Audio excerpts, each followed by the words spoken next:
And hello. Good afternoon, and I'm willing to bet most of you who are seeing this part are watching the replay on YouTube. So don't forget to like and subscribe, and hit the bell icon if you want to get notified. And as usual, we are sponsored by Anycubic, also known as magical miniature making machines that summon miniatures directly out of enchanted potions. Yes, this is another Patreon Sculpt Day. And here in about next 15-20 minutes, I've got a patron I haven't been able to get in touch with, who may or may not show up. And if they don't show up, I've got another patron waiting in the wings. Yes, I do.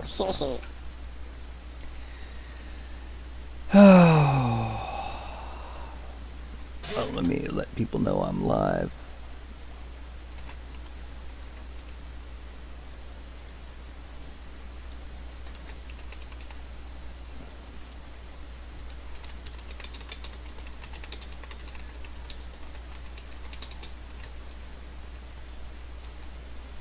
And select this, copy, and dink, boop.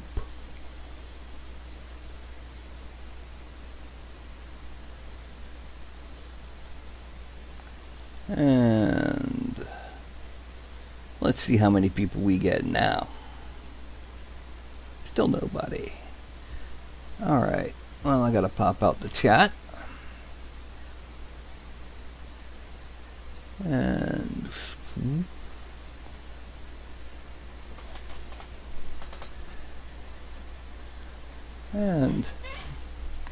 now, this past Thursday, I sculpted Grendel for my upcoming Kickstarter for Giants of Legend. And as some of you know, I also dropped and shattered from Polyphemus. Polyphemus. He's famous in many ways. Yeah, that's the ticket.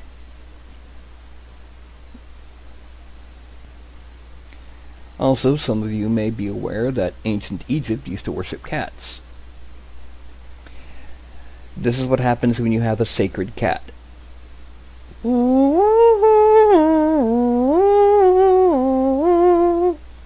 mean, look at this. There's so much brightness coming from right here. It's giving me problems with, I mean, look at my hand just vanished. You can't even tell what I'm doing with this hand, but I'm just doing this. Anyway, so once we get our viewers on, I'll do a little bit of discussion about the sculpting.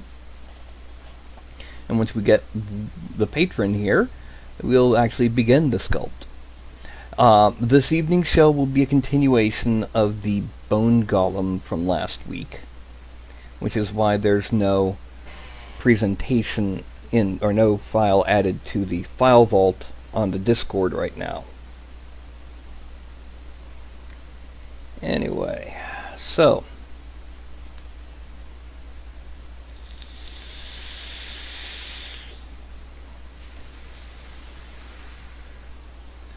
basically, if the one patron who I've been trying to get in touch with doesn't show by 1:15, we're going to switch to the other patron. Scritchy, scritchy, scritchy. Yeah, scritchy.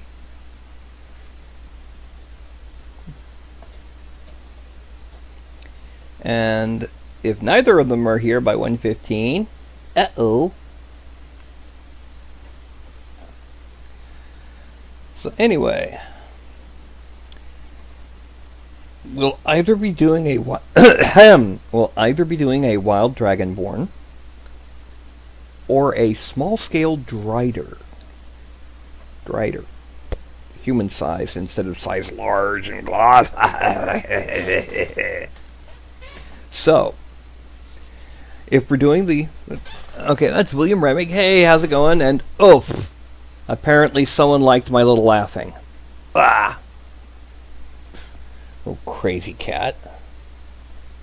What are you doing, huh? Do you mind? Well, so anyway, like I said, we're either going to be doing a human scale drider, which means I have to make the spider Bart from scratch, or we're doing a kind of a wild dragonborn type, depending on which one of them actually shows up. Do you mind, crazy cat? No, Kitty didn't hit the nads, thankfully, this time. I've had one jump from up there into the nads before. That wasn't fun. Oof. No, this is just Kitty into the chin. So anyway, we're waiting on our patrons. And Carlton is just being his overly adorable self. Uh-oh, is he rolling? Yes, he's rolling.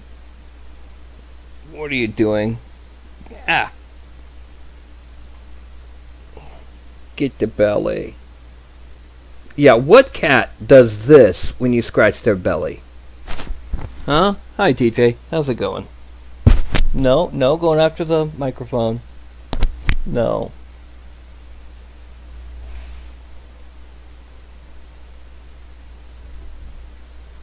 No.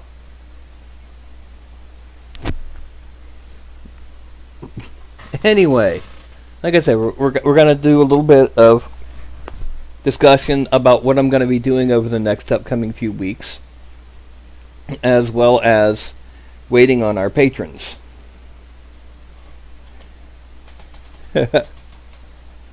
So, what's going to happen is, as you know, this past Thursday, I sculpted Grendel for my upcoming Kickstarter.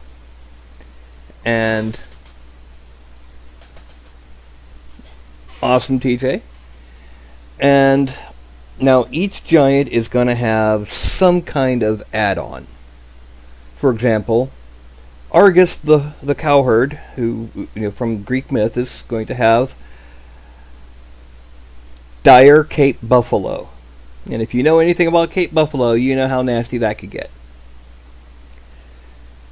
And Polyphemus, I'm actually going to make his wife Galatea, a female hill giant, and one of his kids, an ogre-sized, ogre-sized Cyclops. You could always, upscale it if you want to be a full scale. Now, that kind of thing. So, TJ, what concert are you coming here for?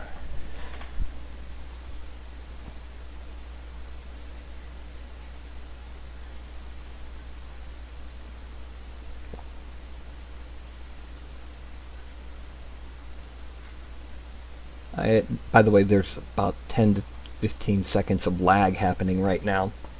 And like I said, I don't see any sign of either of the patrons.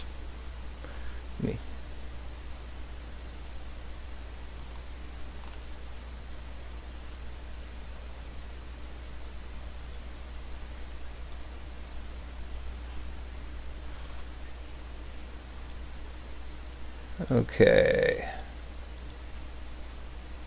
Yeah, so what concert are you going to, TJ?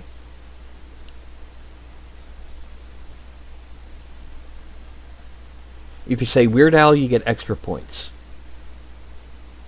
Because he's coming to Memphis next year. I don't know who's playing in this area right now. Then again, don't forget, there's 3 different Tennessees. I mean, from your point of view, this would be west, this would be east. West Tennessee is the river, flatlands, river rats. East Tennessee, like Knoxville and Chattanooga, that's your mountains, your hillbillies, that kind of thing. In between, you got the ones who think that they all want to be Nashville. Central Tennessee. Between the Tennessee River and the mountains. Oh, Childish Gambino. Okay, yeah, you got points for that too. Anyway, so what I'm probably going to do for upcoming weekday sculpts is I'm going to be sculpting some of the add-on bits. For example, like I said, the Hill Giant wife for Polyphemus. I'm not going to drop him this time.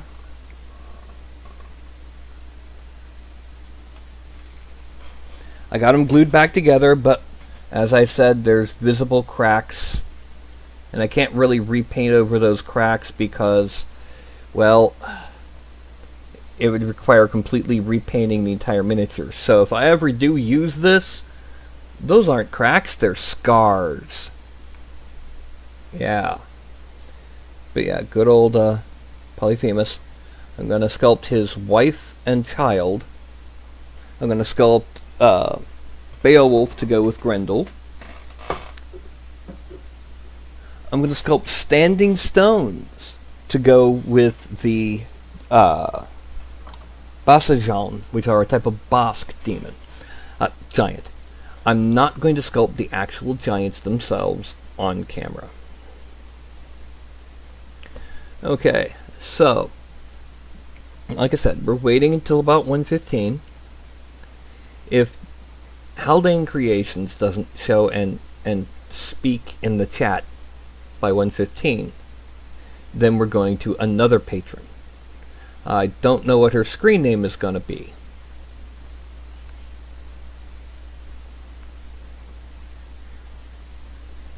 So,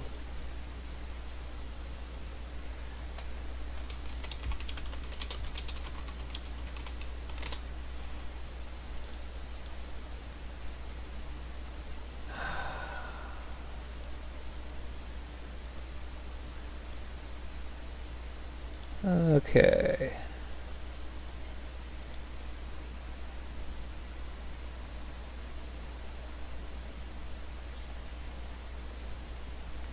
Now,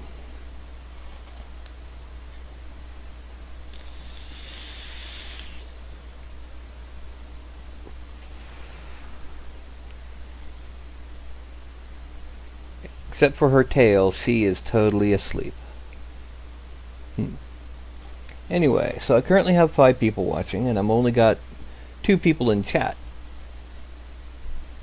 Unless one or both of the patrons are in chat, there's kind of pushing what I can and can't do. So,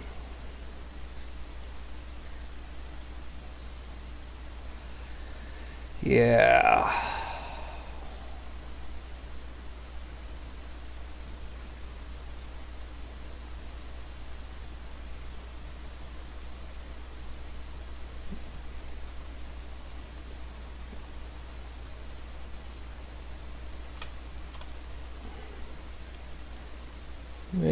Waiting for our patrons. Waiting for the patrons. Bum bum. Where are they? No patrons. Do do.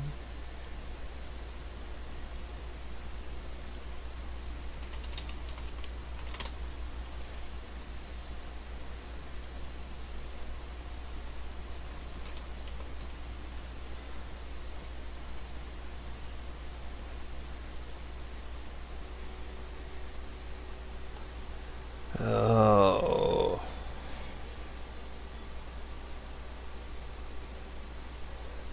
Oh.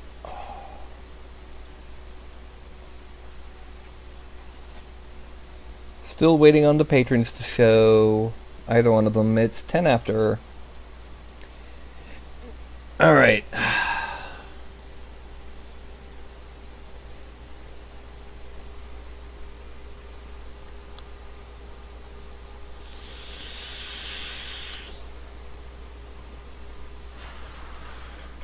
So apparently Kiss, on their farewell tour, is coming to Memphis.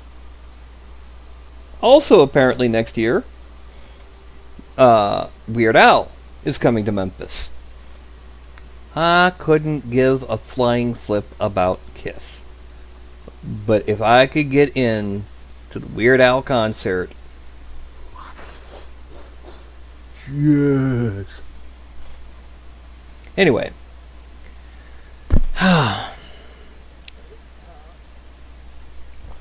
Now, if we end up doing the Drider, it will have to start in 3D Studio Max, because I'm going to have to make the spider body from scratch. I don't exactly have the basics to work from. We're also going to use that little trick that I showed you last week. If you watched the Tuesday show, the trick that I used to make the chainmail, we're going to use that to make the hairy texture on the back of the Drider. Unless the patron says, no, we want it hard and smooth like a Black Widow. But at least I'll have base geometry to work from.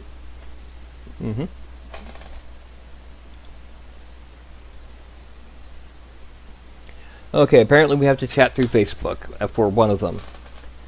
Okay, you can hear me on Facebook? Also, there is about a 10-second lag.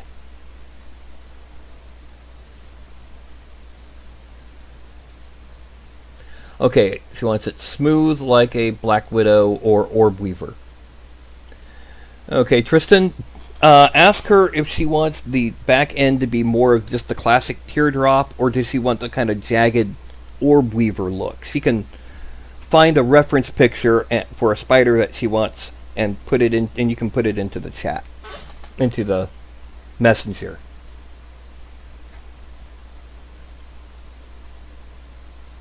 Now the legs will be very thick. They kind of have to be to support the weight.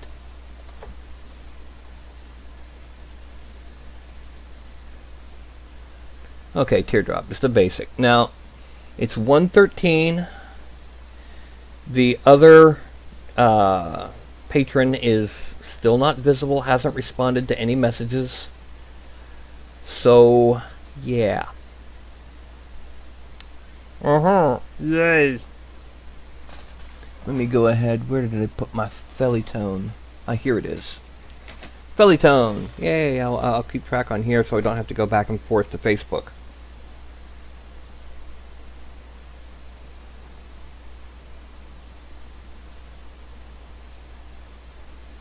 I gotta pull up Wi-Fi. Hey, connect.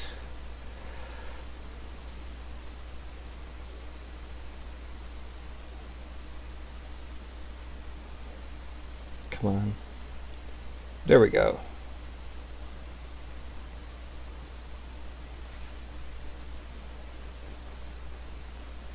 All right.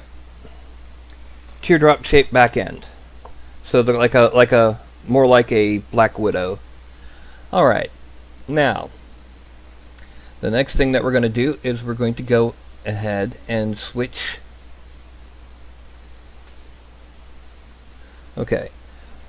Her build will be actually less important than what she's wearing and carrying. Also, is she bald? Alright, so we're going to start this off. In order to keep this human scale, I'm going to go ahead and import a base, a flat base just as size.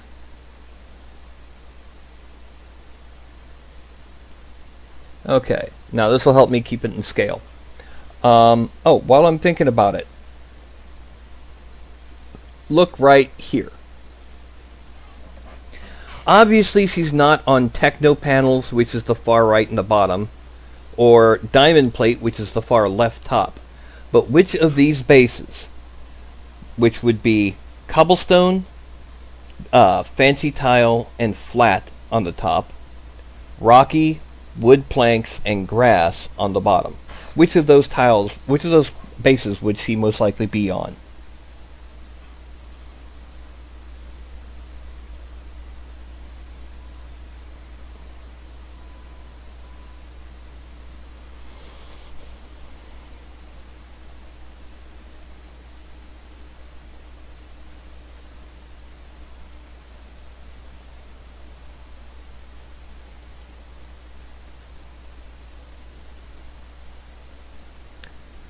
Third from the left. So, in other words, the fancy tiles. Is that what you're saying? Because it goes diamond plate, cobblestone, fancy tile, completely flat.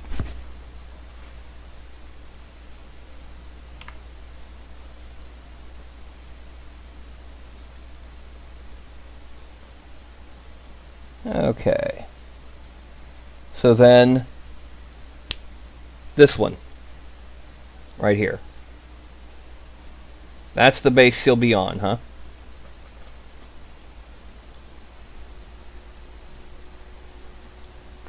Okay. Now what we got to do is the first thing is we have to create the body. Now the body is going to be very basic starting off, simply because everything is made from basic shapes. And that body is going to be... This is about the height of the figure. So we're going to put the waist here, or the abdomen here. Now we're going to drag it back to about there, and then we're going to start tweaking the shape.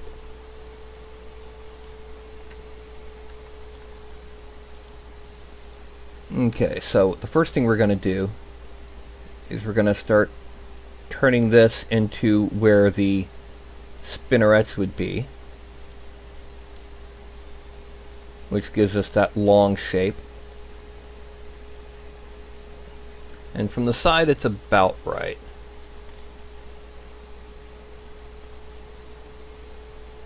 But we need to bend it a bit more.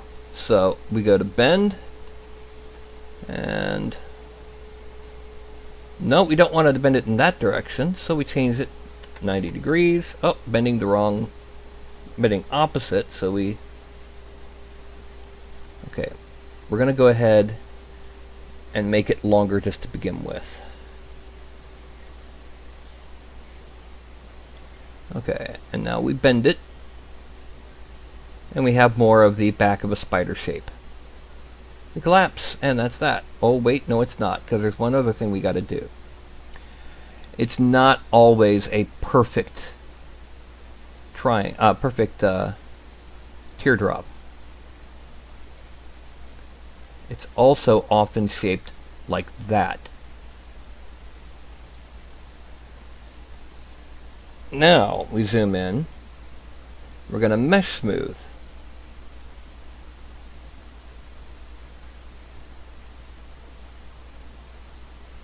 And that's the back end of the spider. We're going to make it a little bit wider just because we want a wider spider. Okay. Now, we're going to lower it just a bit because we want to make sure that this is where the waist... I'm going to pull back a little bit. That's about right. Collapse all. We're now going to make a cylinder. It's not actually going to be a cylinder because what it's going to be is the abdomen, not the abdomen, the thorax area. I'm going to start here. We're going to make it about that big, up a bit. And I'm going to bring it up to about there. This is where we're going to be attaching the legs. But first, we really need to center this. So, X to 0. In the same way, the abdomen, X to 0. Now here, we're going to make it somewhat vaguely rectangular.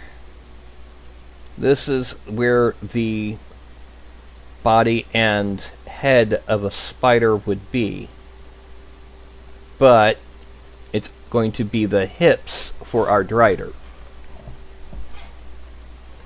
Now we're going to center, pivot,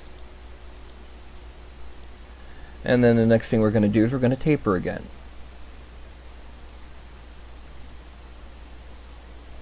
About like that, but we only want it from the top.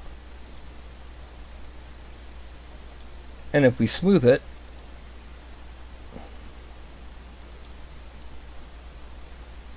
okay, we're going to select these vertexes while we are smoothing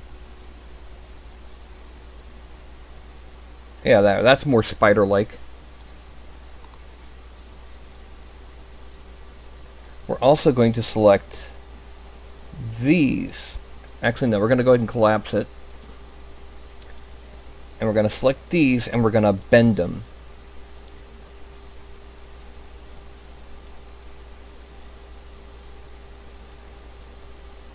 Okay, we got to find the right angle. There we go, that's the right angle. Bend them like that. Collapse all. Select them again. And come down a little bit.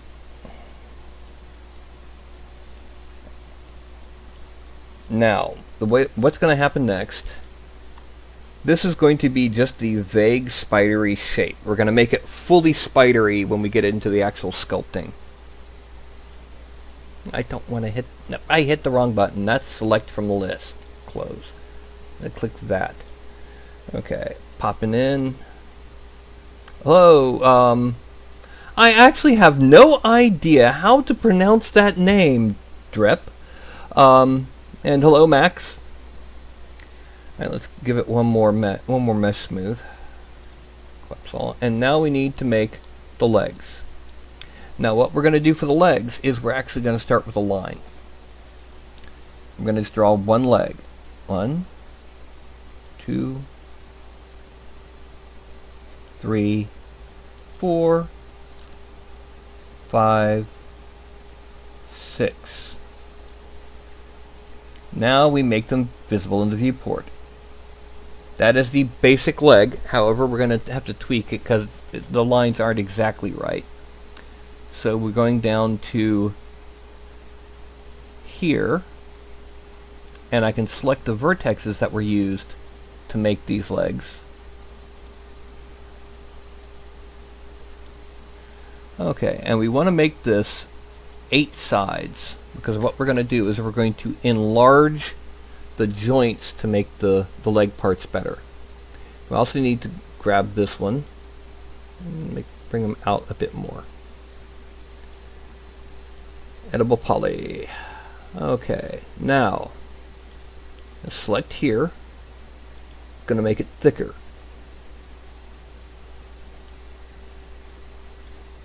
But beyond that, we're going to actually take each one of these joints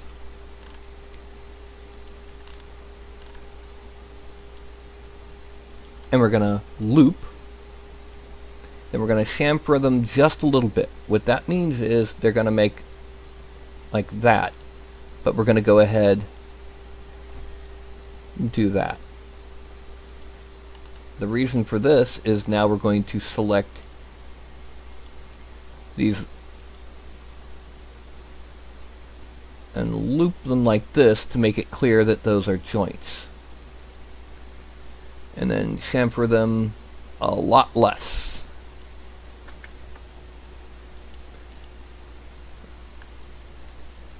And then we're going to loop these, make them bigger, and chamfer them.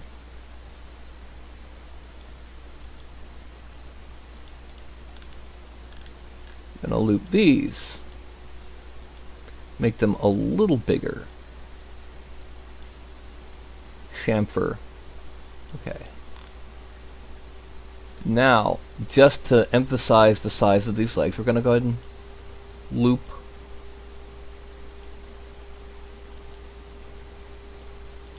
Actually, how about this? We're going to select these and make them big. Because we need to make these actually thicker than they would normally appear in order to accurately support the figure. And then we're going to make these thicker.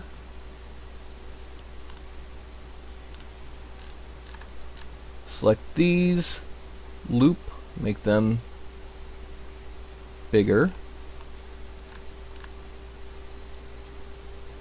Select those, loop, make them bigger.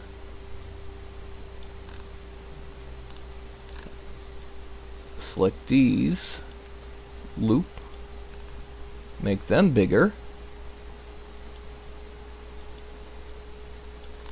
We're going to have to select these and bring them up. This bigger.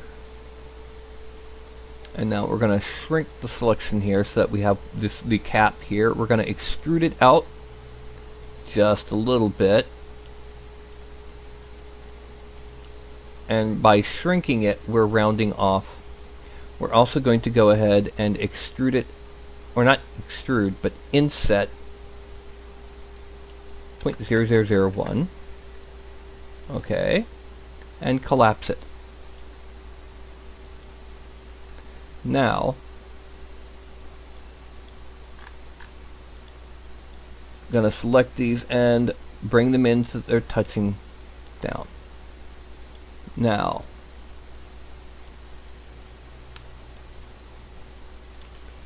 zoom in here, make sure there's nothing else, and we're going to chamfer. Okay. Now select leg and mesh smooth. We're going to be adding details to it later. Now we're going to move the pivot point to here. And we're going to pull it back towards the back here. And now we're going to make all 8 legs by making 4 on one side and 4 on the other and then moving them.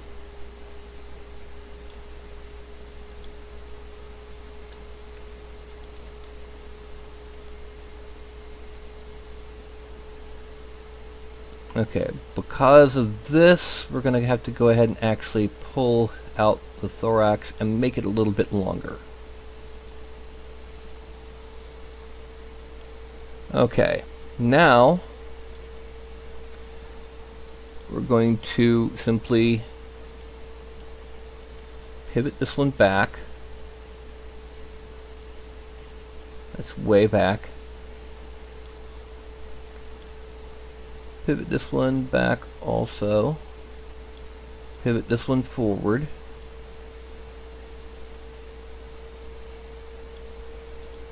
Pivot this one a bit forward. We're then going to take this one and pivot it up. We're also going to go ahead and we're going to grow.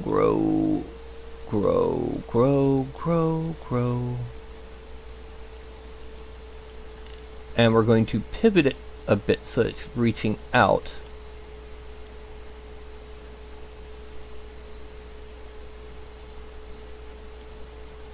And then select this one, this loop. We're gonna rotate it a bit and move it into that position. Then we're going to take these guys. Oh, let's go ahead and make it shrink until we're back to about there. We're going to move it out.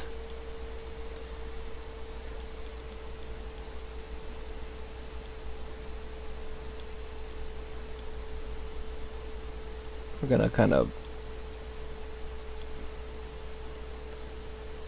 not quite as pointed as the others because it is kind of reaching out.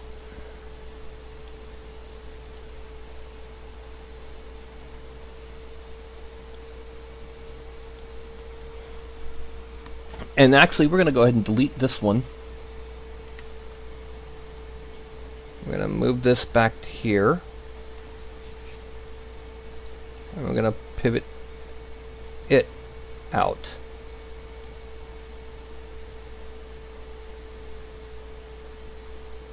So that way it'll look like it's walking.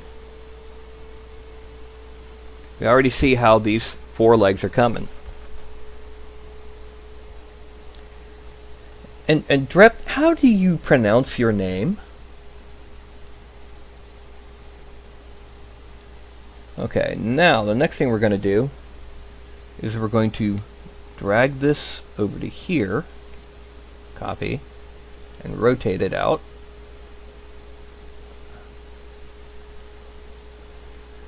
And we're going to drag this one back to here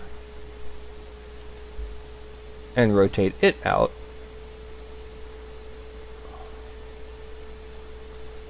And kind of bring it in. We want these to be relatively balanced. Up to here. Copy. And rotate. We're going to grab this one. We're going to copy by rotating. And then move it.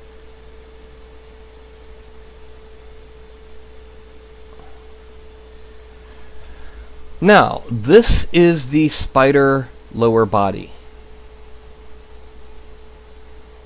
Is that creepy enough for you yet?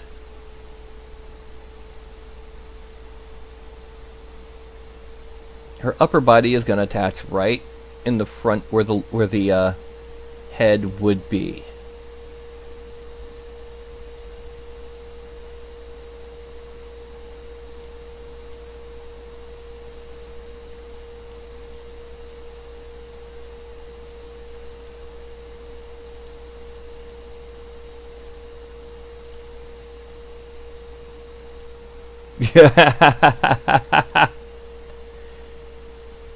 To kind of move this, we want to make sure we've got enough room for the body.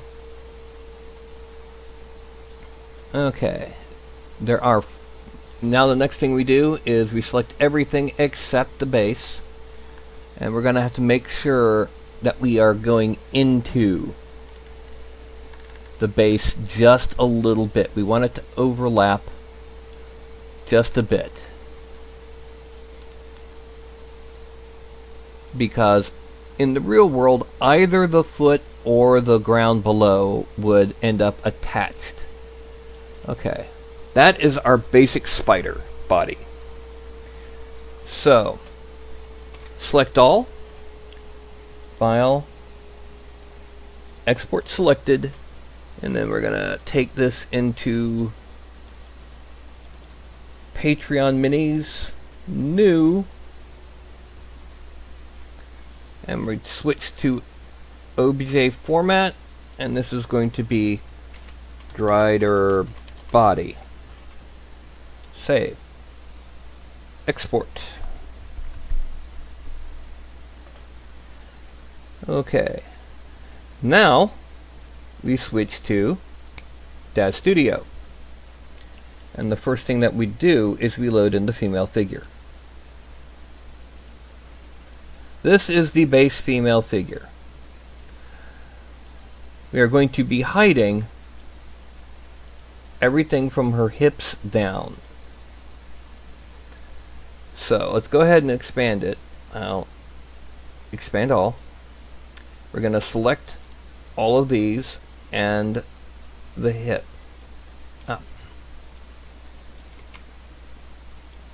Okay, we go to parameters, all, and there's visible, off.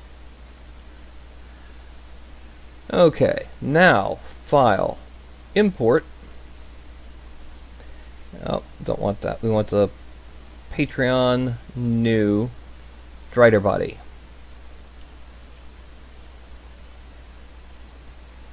Okay, obviously she's going to end up being a bit short, simply because if she were human height, she would be size large. Do you see this, Regina? If you were human height, you would be size large.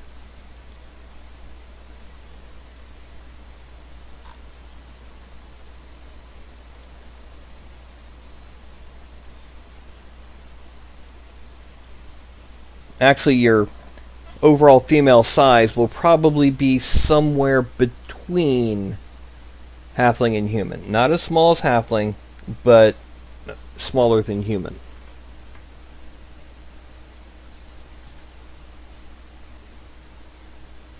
Okay. Which actually technically is where the drow are supposed to be. Let's make the hip visible because we'll kind of need it for extra geo. There we go. And just as an example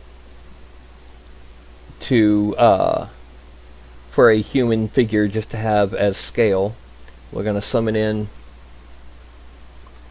a pirate.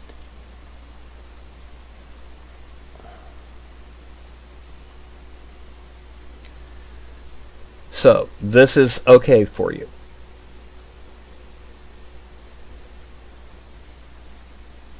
Yar.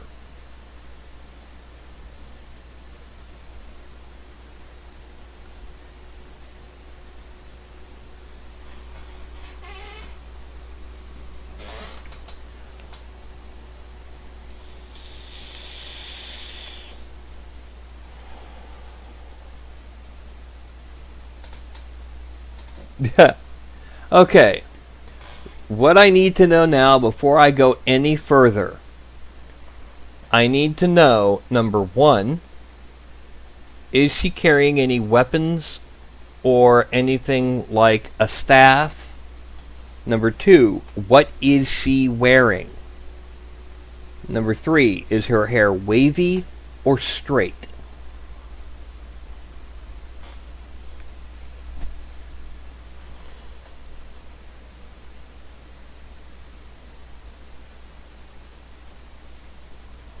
And this is YouTube. I can't have her bare-chested.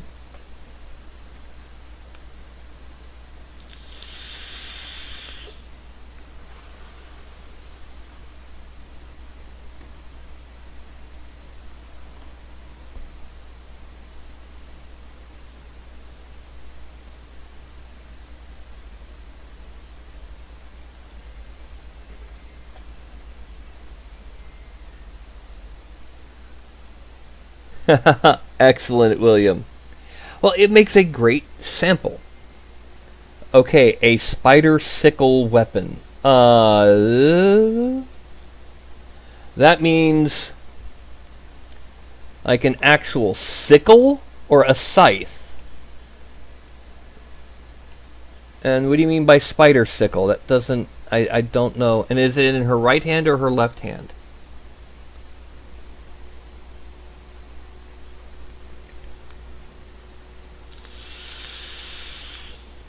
Because this is a sickle.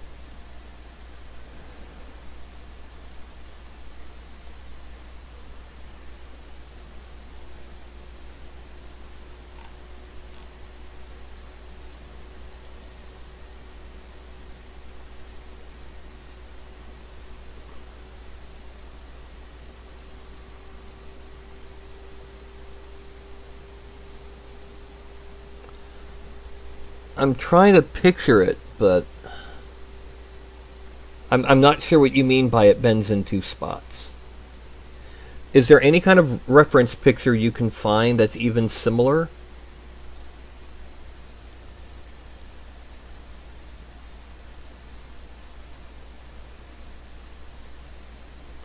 Alright, so it comes around, then it bends forward and then out. Okay, so it's not a sickle. It's a scythe, it's a small scythe.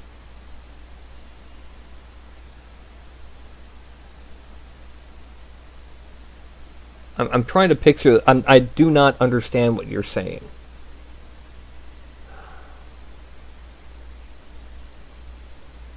This is something where a small sketch would be appropriate. It's such an unusual... It's being described as a spider sickle weapon that bends in two spots in the blade, kind of like a small scythe.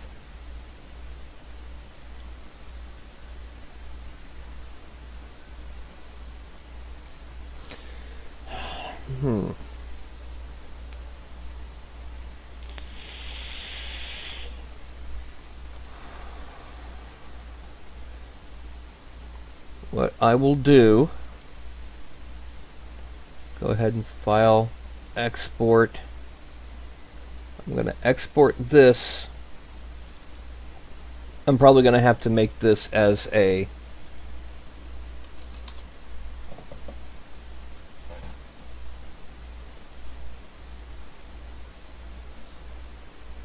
A crescent sword has a moon on the front.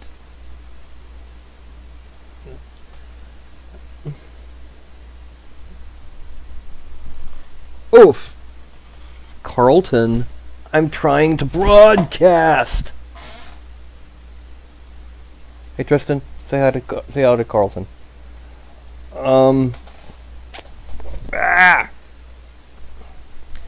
Yeah. Crescent sword is a term for a Chinese sword that has a crescent in front of the handguard and has a couple other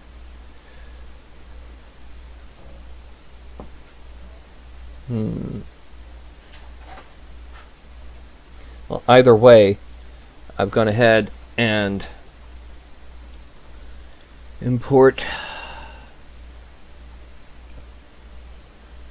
Patron new ZZ. I can create it in here once I figure out what you're trying to say. So handle the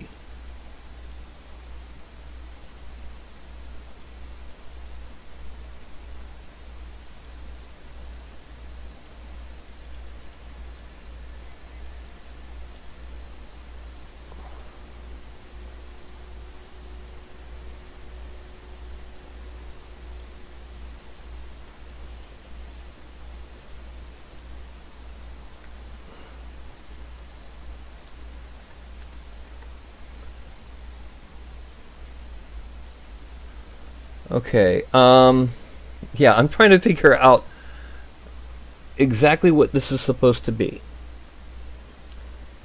Can you find me any kind of drawing or concept of what this is?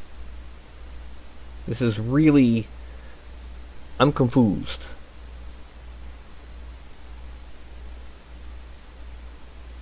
Is it more like a hook blade, where the blade hooks forward? Is that what you mean?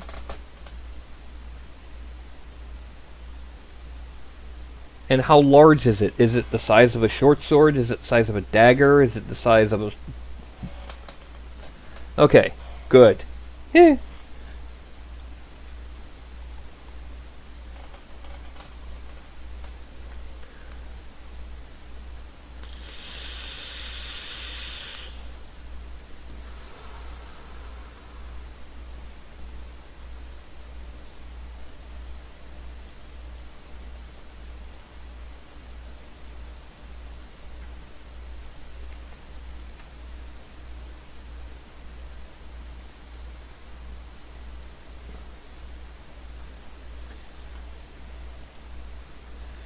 And William, your pirate, he was actually the first normal human-sized figure I saw on the first glance in that folder.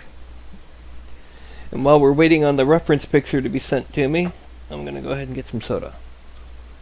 Yo ho ho and a bottle of rum.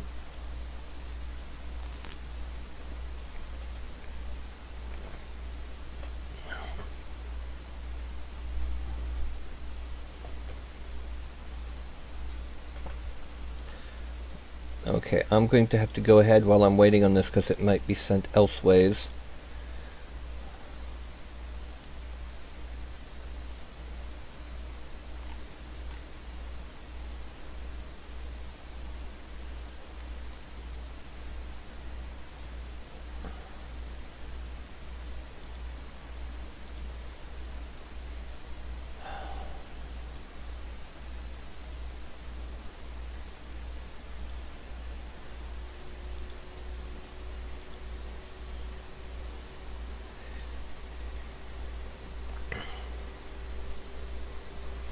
While we're waiting on the picture, when it comes time to the spider body, does she want little spikes on the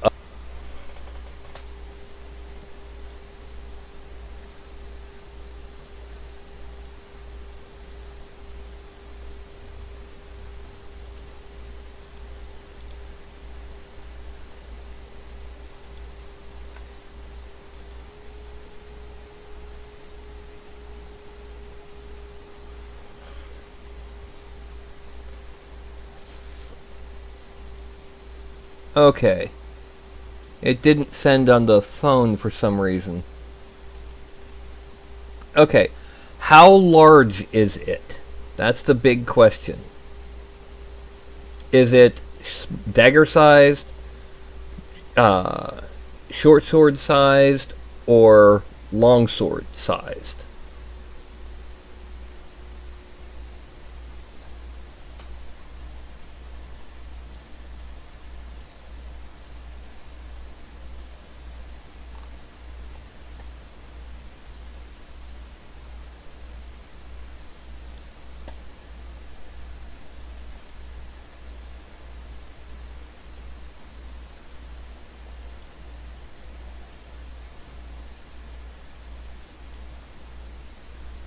I'm not getting the...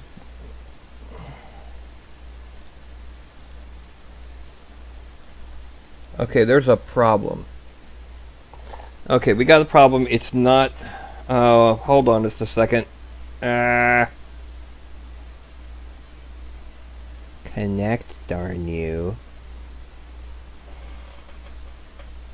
Okay. Okay, smooth silky clothing doesn't tell me anything. That tells me the surface, it doesn't tell me the style. I need to know what kind of clothing.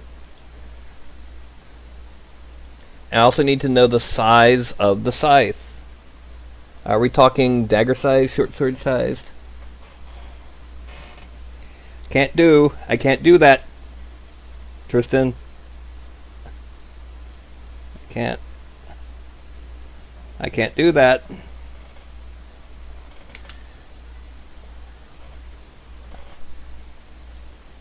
Is this like, dagger, full size, small, long, short sword sized? Okay. Yeah. Alright, now, the next thing we're going to do is we're going to make the blade for this. We're going to make it in a strange way.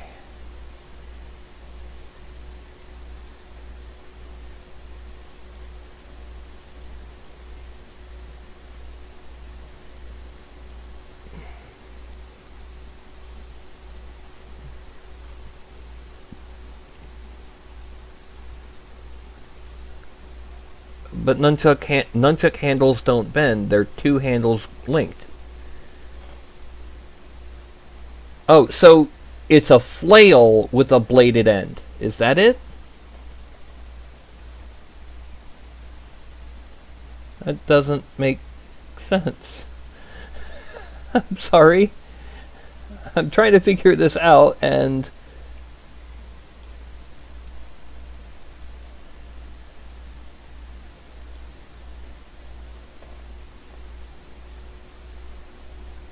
How long? So it's on a short chain.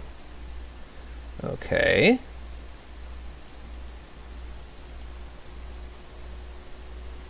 Then before I make this, I need to know what... Yeah, I need to know what kind of pose she wants to be in. Is she holding it down? Is it raised up, ready to strike, and in mid-strike?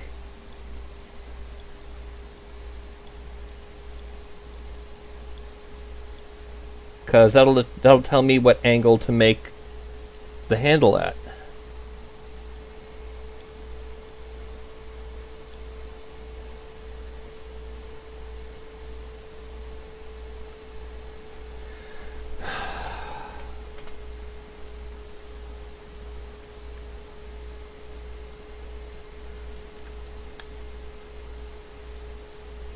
Okay, this will be the edge.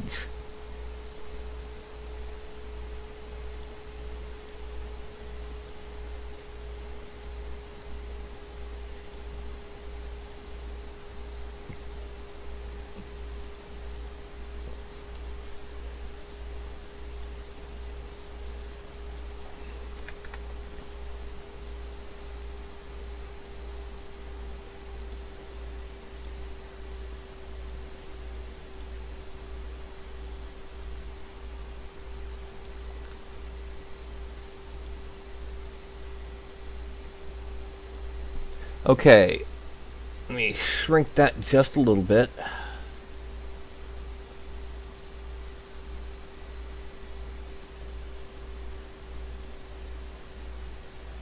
Okay.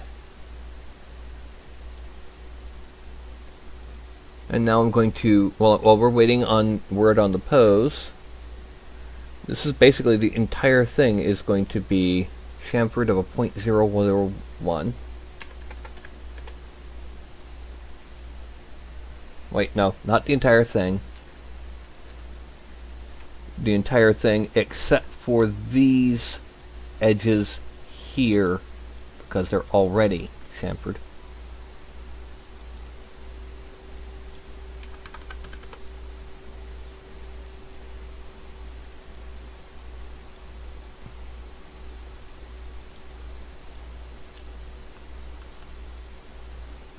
Okay, that's what the blade is going to end up looking like. We'll be detailing it on sculpting time. Actually, no, we want to do one more thing. We're going to select here, here, and here. Connect to really close.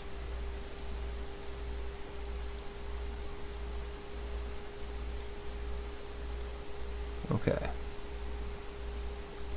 Do we know what kind of pose that she wants, so I know how to orient the blade?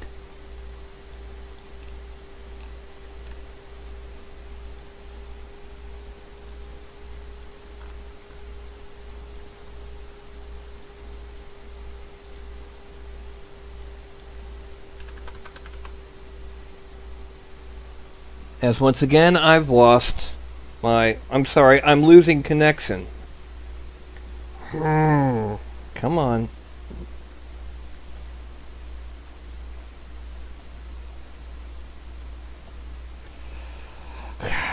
Screw it, I'm gonna have to use mobile data for this. Down passive position. Okay, what is she doing with her other arm?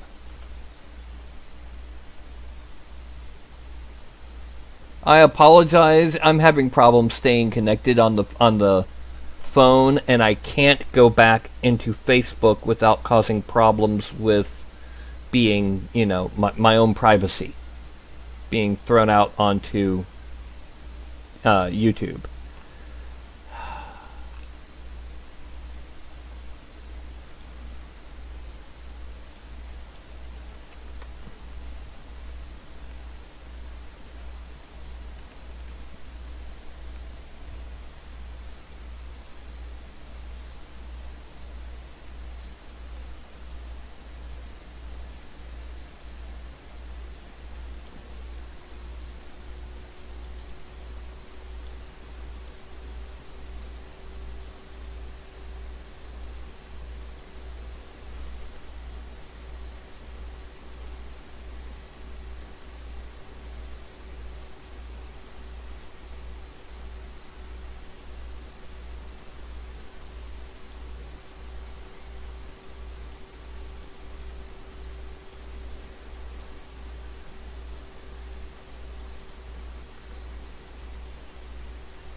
Okay, so she's like this.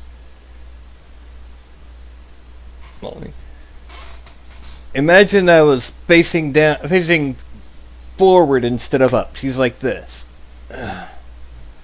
Okay.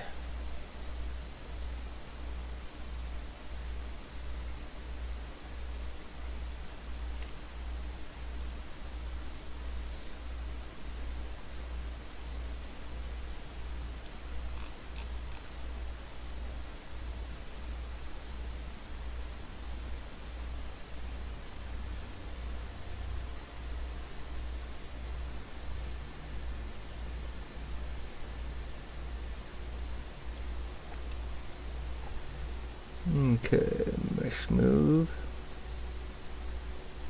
That's going to be the chain.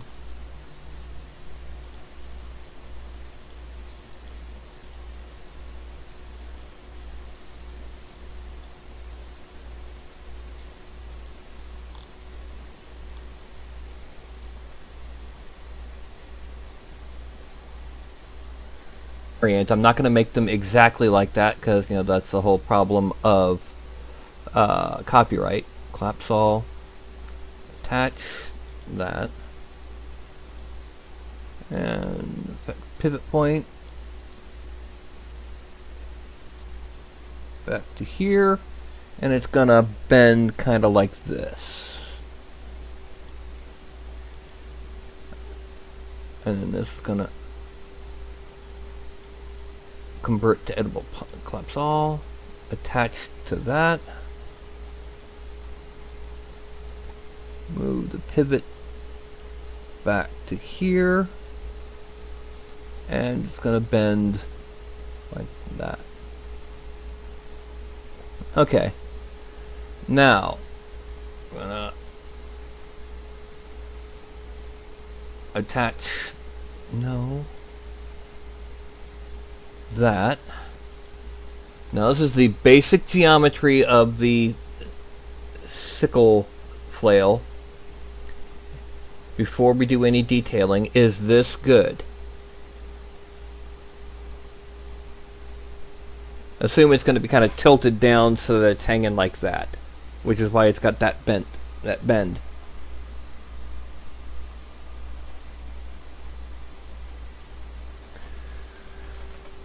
We're also going to bring it forward just a little. Okay. Now, because of how things go, we now have to take this and rotate it 45 degrees that way. Now, file, export selected, ZZ full, export. Okay. Now,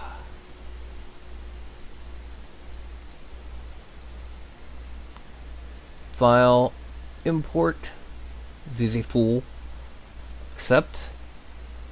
We're now going to grab this ZZ full and drag it onto the right hand. This way, as we move the arm,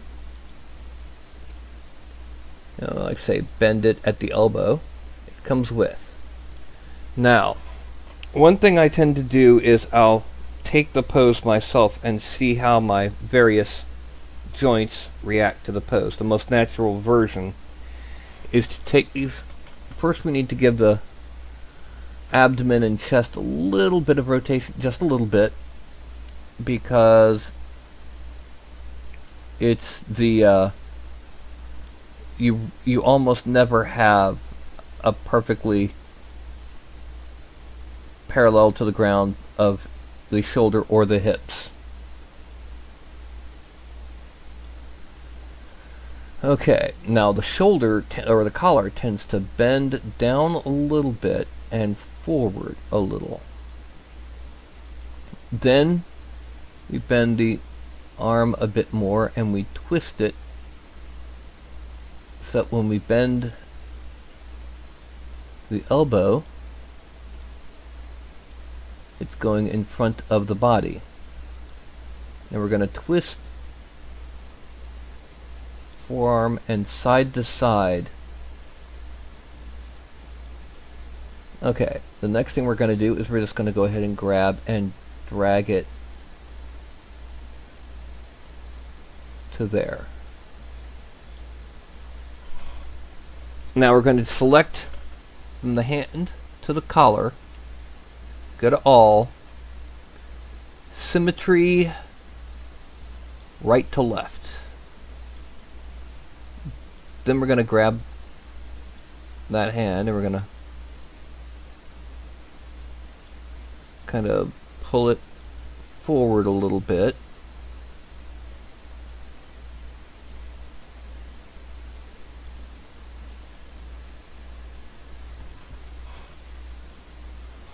And let's make the drider body visible so we can see how things are going there.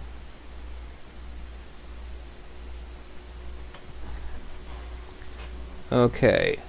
The result is that it's going through the ground.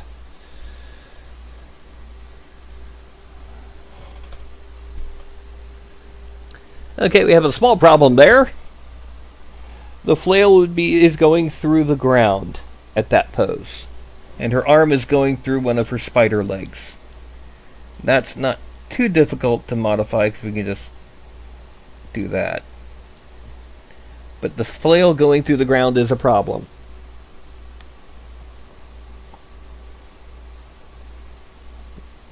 Just so I can clear out a couple things.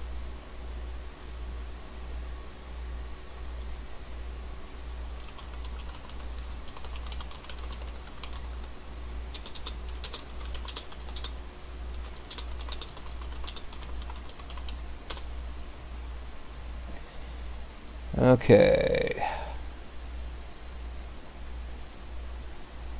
In case you're wondering, I have a reason for the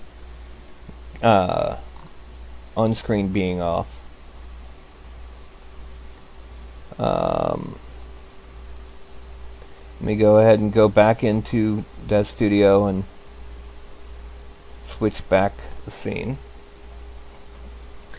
So I've got to find a way to not have the flail to be going. So one possibility is to bend, but that causes it to go all the way behind her. We can actually grab it and pull it up to here a bit, and then start dragging it around this way so that her arm is resting on that one leg.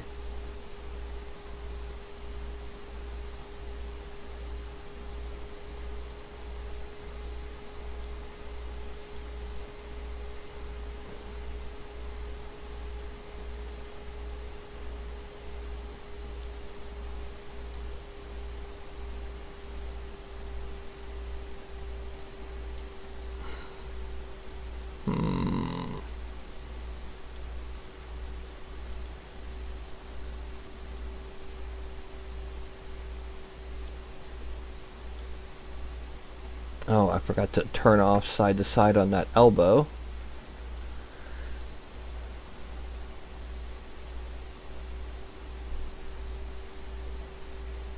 Now the thing is, this does mean that the flail is kind of sticking off the base. It's about the closest we can get. Are y'all hearing me, Tristan? Am I just not getting it for some reason? Having communications issues.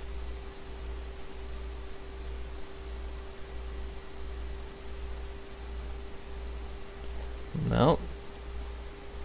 Okay. Okay, because like I said, the problem is we can't do that pose. The flail goes completely through the ground. Okay.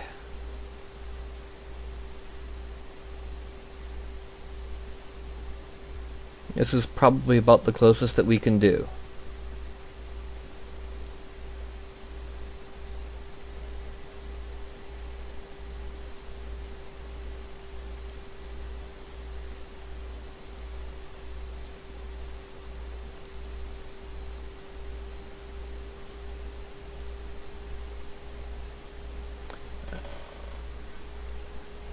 Now we take this.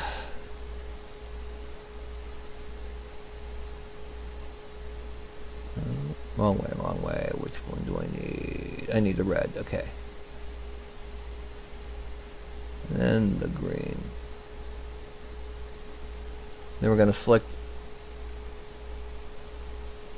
fingers. We're going to bend them ever so slightly around this hand.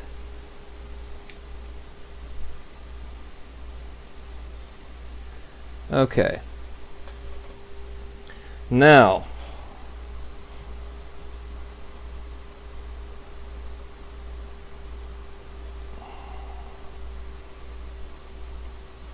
okay.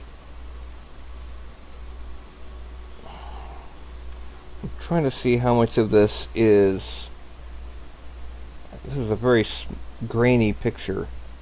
See how much of the. I'm pretty sure this is all hair, which means the best hair for her to use. First of all, let's go ahead and use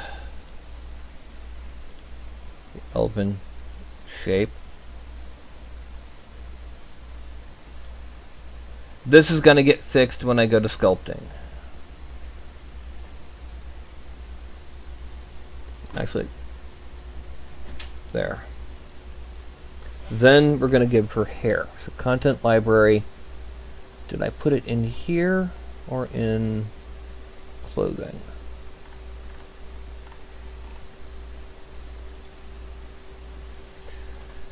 Okay. That, no.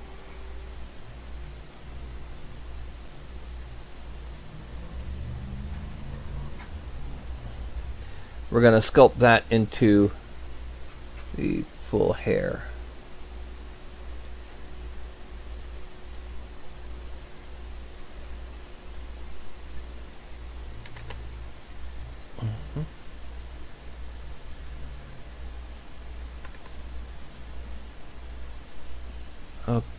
Okay, we're gonna bring it over to the X a little bit, not too much. 0.2. Yeah, we're gonna sculpt it around. Okay, it is now 2:08, and we have the basics done. The rest of this is gonna be done in ZBrush. We're gonna hide her and her hair, and we've moved the base, so we're gonna export this separately. Export. Dried her body. Yes. Accept. Oh wait, forgot to hide the darn flail. Yeah. Now, file, export, dried her body. Yes. Okay, now we're gonna hide that. Make her visible. File, export, dried her fem. Accept. Then we're gonna make her invisible in the flail, file, export, drider, flail, accept. Now the hair, file, export, drider, hair, accept. Okay, now we switch to ZBrush. We're going to import, I'll close that, Patron minis, new, dried her body, the basic body for the Spidey. And then we're going to append polymesh, select it, import dried her fem. Yes, we want to remove all unused vertices. Skip note. Okay, then append polymesh, import flail, append polymesh, import hair. Now we're gonna hide everything but the spider. Okay. Now, the next thing we're going to do, we're going to go ahead and we're going to subdivide it a few times to where it looks smooth. Okay, 15 is too much.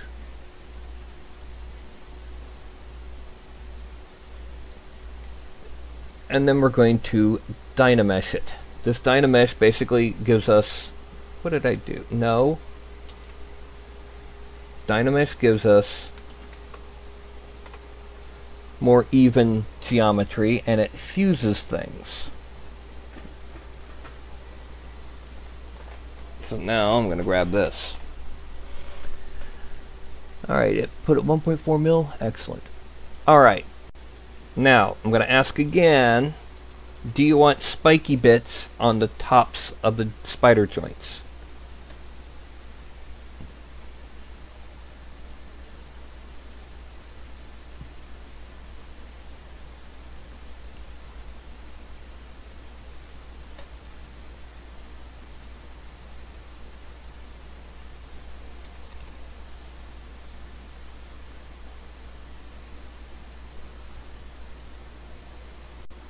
Okay.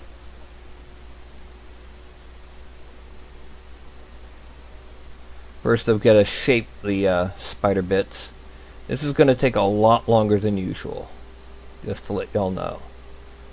So if I'm not even halfway done by 3 o'clock, it'll be time to bring it in as next week's continuation.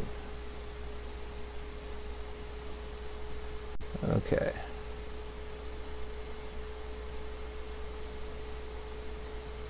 I've said this before, and those of you who have started using ZBrush know this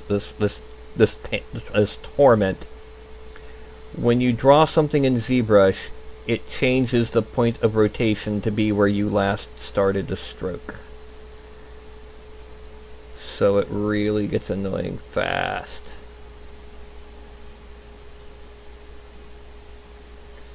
What I'm doing is, spider legs are not perfectly round. They are vaguely round, but not perfectly. They have angles and joints and swelling places. And we is making the angles and then the swelling places.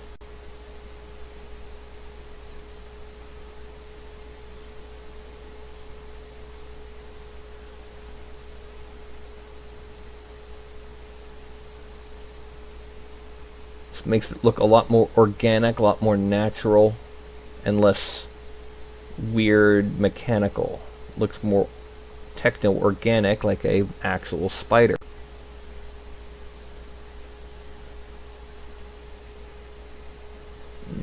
Okay.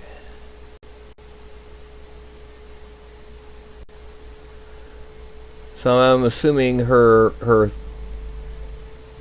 thorax has a Black Widow's hourglass. That would be something I don't sculpt on. That would be something that would be painted on after it's been sculpted.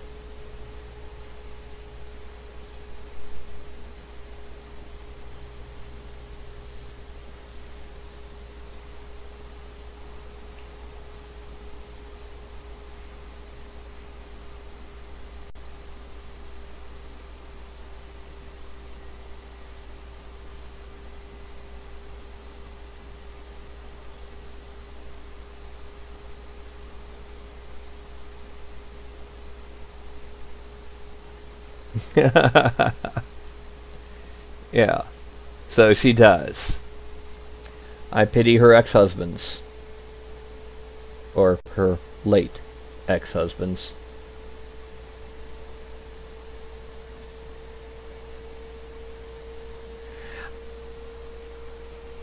And those of you who've been playing D&D for a while will understand when I say this, but I'm shocked there aren't more Drider variants. Specifically, imagine a phase Drider, whose lower half is that of a phase spider. You know, imagine all of the other variant spiders as the animal part of a Drider. Think how nasty those would be to try and fight.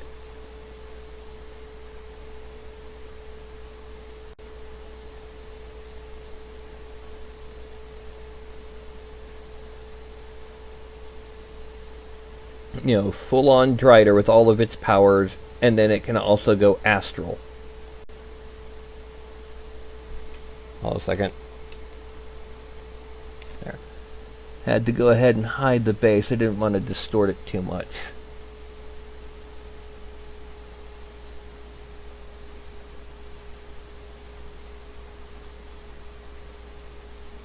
Did I just give Matt evil ideas with the phased Drider?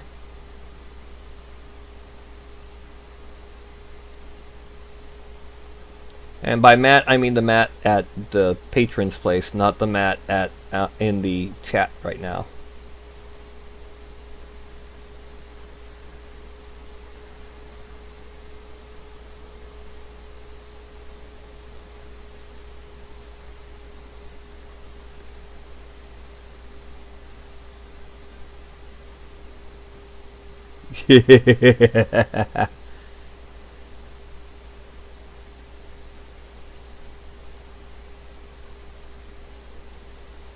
So we have a phase drider out there somewhere getting ready to have its stats written up.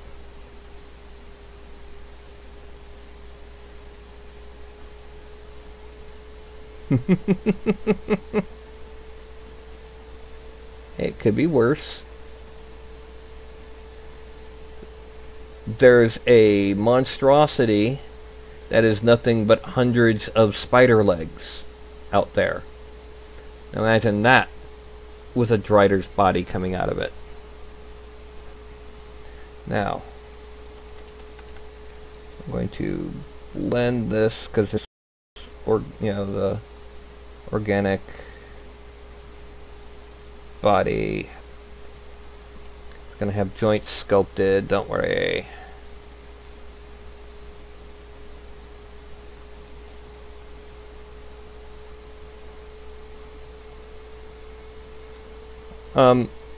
Your husband is the Matt at the patron's place because y'all are the patrons.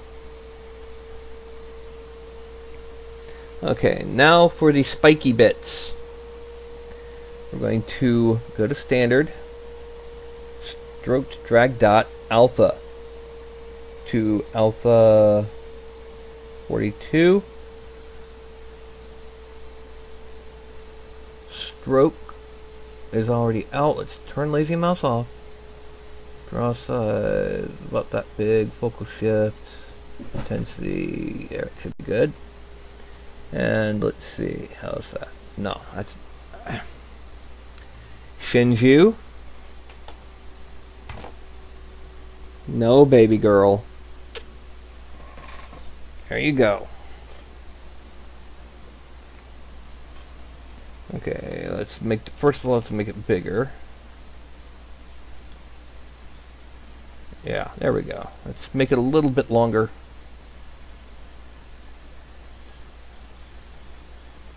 I'm gonna put 3 on the back of each upper. Actually, yeah, let's make the ones closest to the body the biggest ones. I'm gonna put 3 on each of them.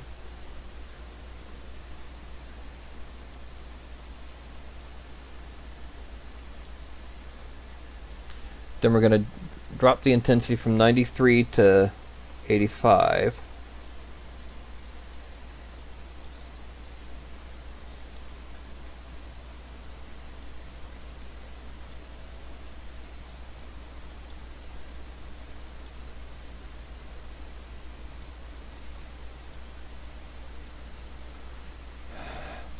Nope, still too big.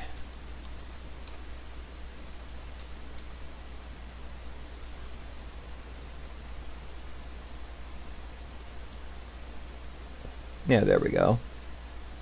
That's significantly smaller.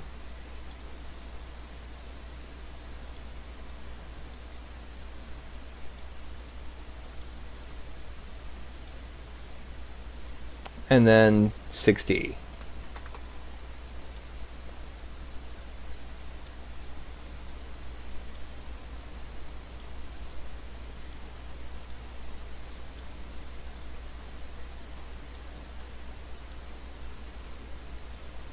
Okay.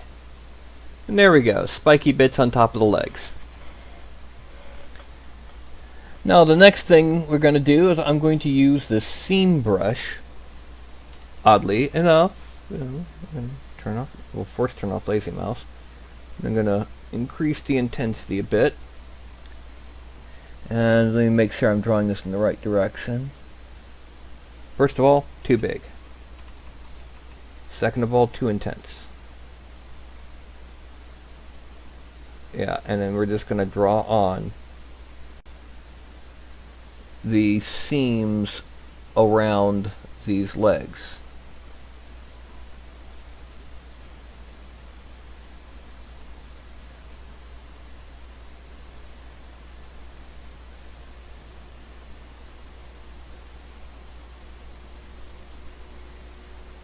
Once again, to make it look like the actual living critter instead of like a mechanical version.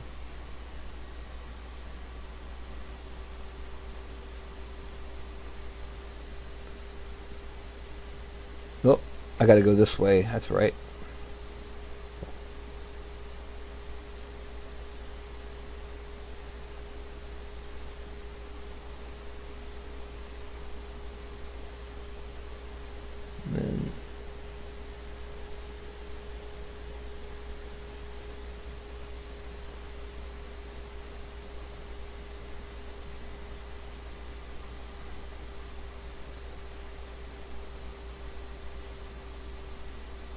Okay. Now, the next thing we're going to do is we're going to go to play build up. We're going to change this alpha for this. I'm going to make it much bigger. And this is just for kind of building up just a bit of noise on that back. Not good.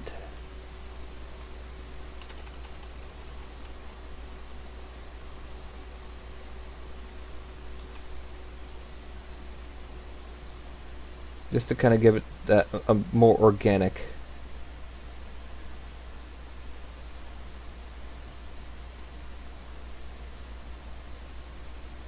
And we're going to smooth it out. It's not hair, it's just that erratic aspect of chitin. We're going to do something similar on the back end.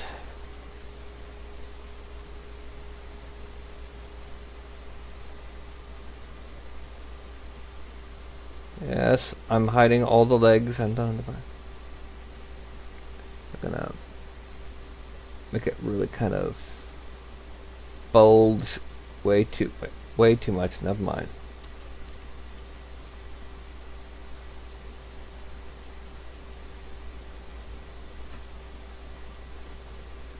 Just to kind of bring it into a more organic shape.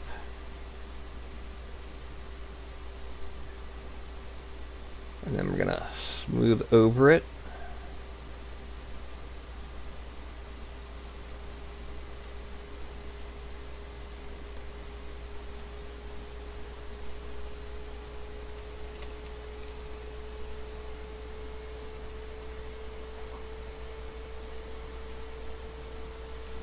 Okay, we frame out, and our spider is looking a lot more natural and organic, a lot less mechanical. So now we're going to move topological, and we're going to make we're going to import. What the hell happened here? Okay, we're going to append. We're going to import the upper torso. And what we're going to do here, with transparency on, we're going to just grab a nice chunk of this and pull it up into where her torso is.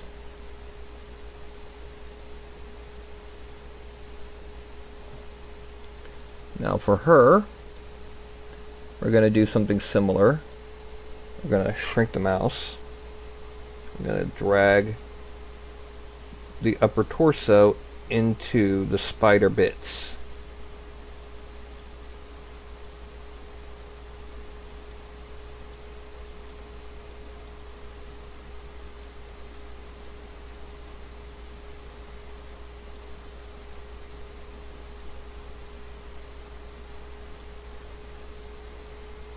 Okay. It's already almost 2:30.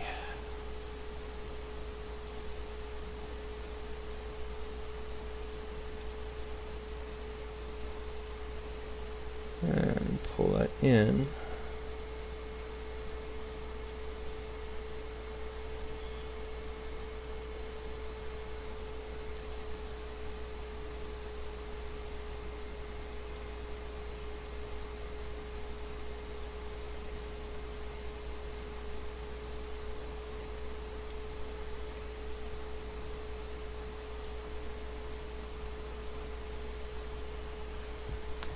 Now, we're going to smooth with a low intensity, smaller size brush in here. She's also probably not got as large in arms as this figure. This is to try to help a lot of the deformation on the boobs and that is from the fact that the rigging doesn't always bend properly. Now, where's inflate? Okay, now we're going to shrink the intensity quite a bit, and we're just going to use it to build out the pectorals. Yeah, the pectoral muscles. Now we're going to smooth that and smooth that. And then we're going to use the move tool. Gonna make it bigger, and we're gonna center our cleavage.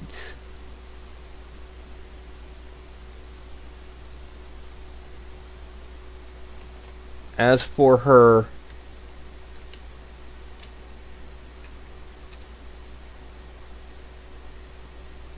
clothing, well, that'll be just a second.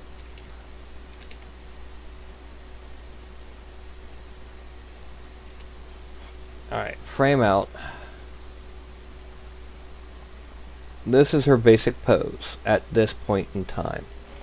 Ah, we gotta move this down.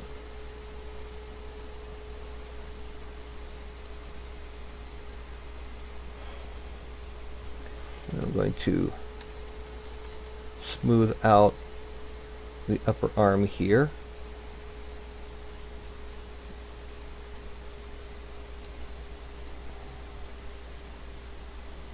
Alright.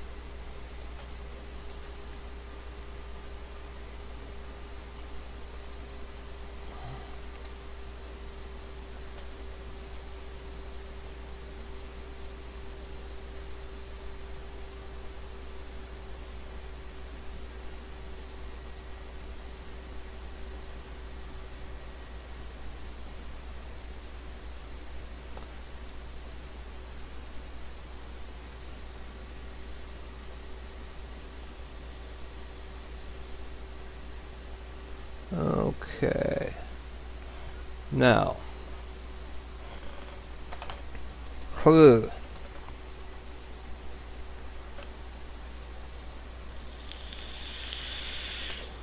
Gonna go. Why did nobody tell me it wasn't on screen? Tristan?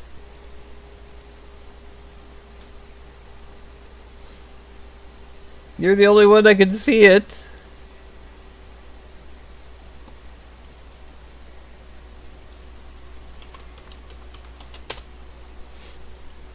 The only one who I can see. Yeah. Let me go ahead and get over. Yeah. This is the current spider part of her. The spider part's pretty much done. I still have to make her clothing and her hair. But yeah. Well, it's like I couldn't...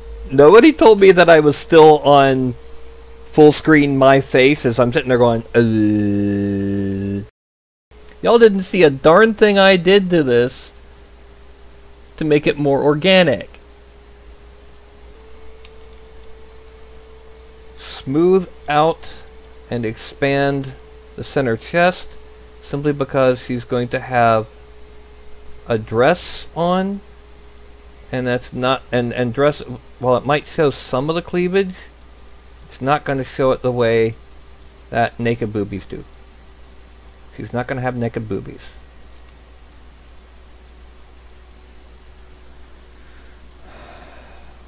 Alright, let me... Geometry, divide.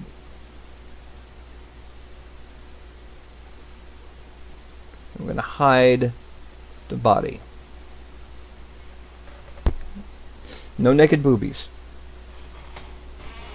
Okay, let me look at the picture. Okay, so from what I can see, just for the clothing, it's effectively, yeah,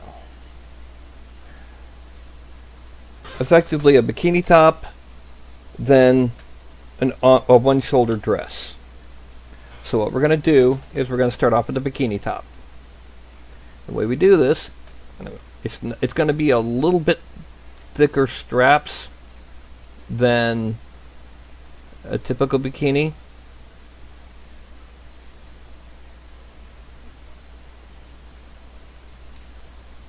Because it has to be able to be printed and be seen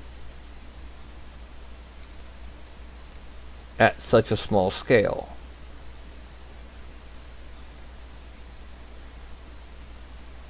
About there.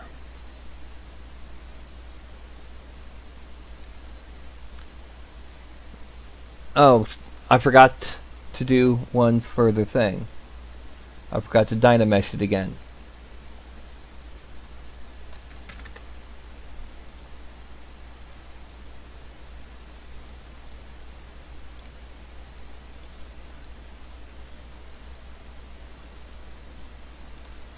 Okay. So, like I was saying, it's going to have a smaller strap than an actual bikini would have. It'll probably cover more of the pectoral region, simply because, you know, this is YouTube. And the way we do this is we mask off, like I'm doing here, the area that will become clothing.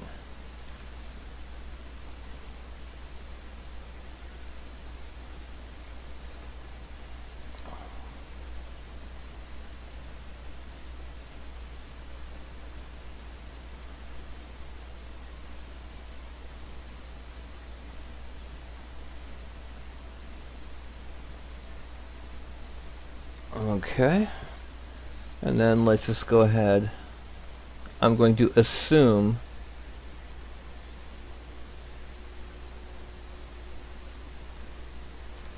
that it kind of does the usual. Come back here. Wrap around and back. Oh, wrong spot. It's coming from here.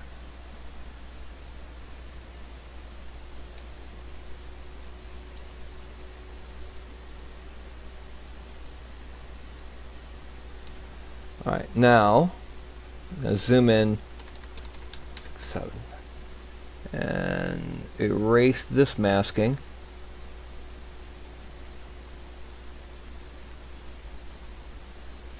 The part that got on the arm.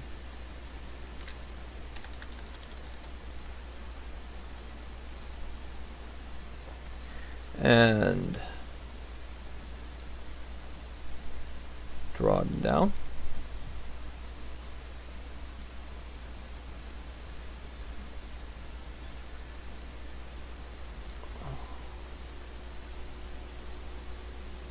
And we're gonna frame. Okay.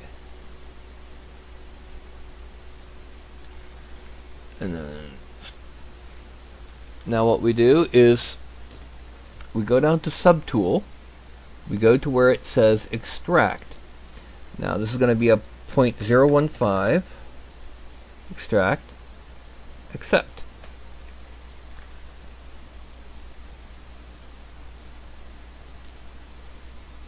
And then we go to Geometry, and this is going to be Dynameshed, and then Subdivided.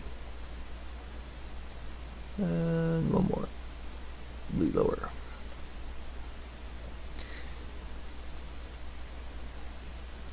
That's the first layer. We haven't added any wrinkles yet to it. So we now go back up to the Drider female. And we're going to hide the hands just to make it a little bit easier.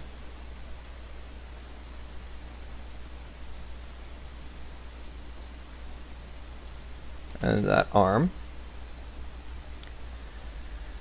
Okay, let me get a little bit more soda real quick.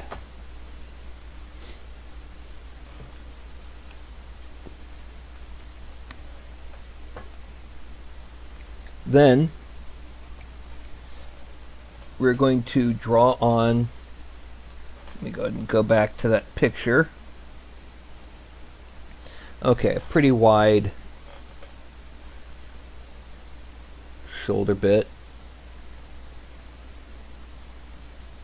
Coming down like that.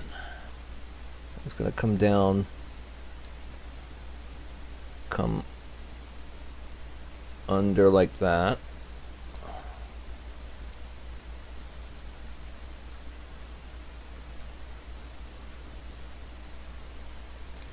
Okay, and then we're going to come from down here and back up.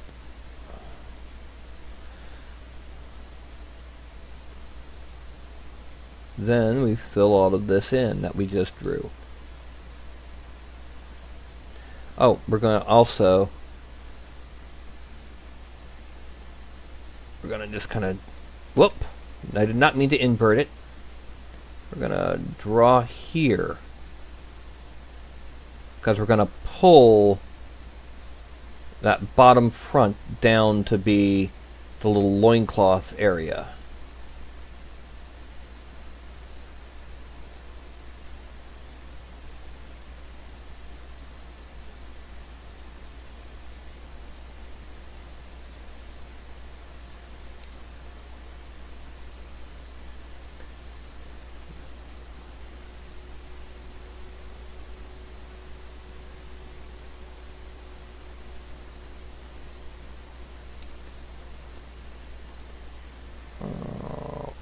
Okay.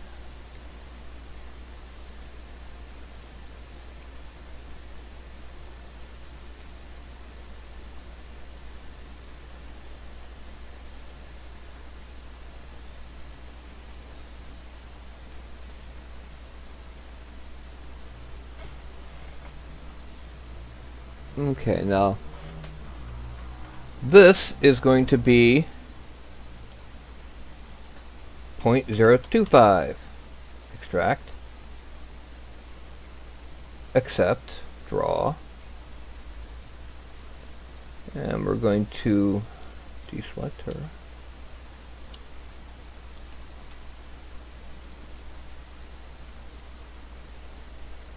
Now we're going to select this. We're going to Dynamesh it. We're going to use the smooth tool right down under here to kind of bring out this, make it a bit more organic. Now,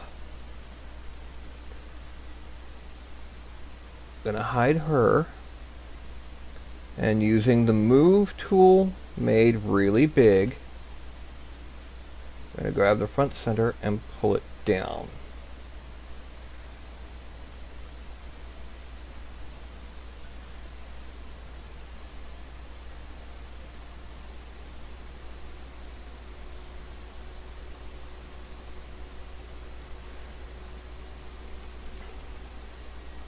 I'm going to kind of pull it forward here, push it back here,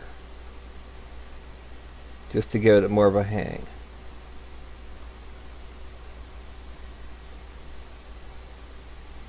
And now I've got the hair and the sickle still to do.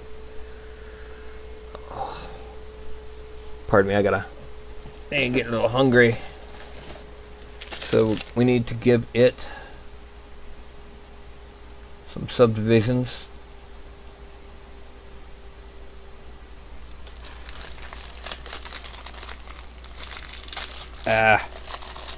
I need some Nutri-Green.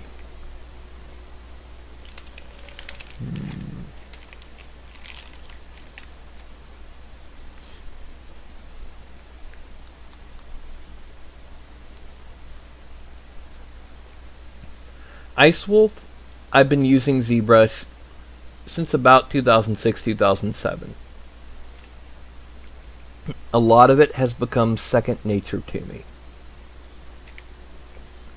Okay, I'm going to go ahead and I normally save this for the end, but there's still so much left to do.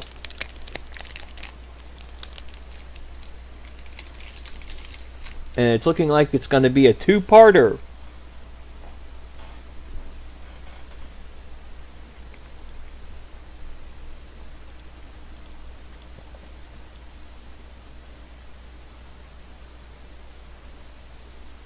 And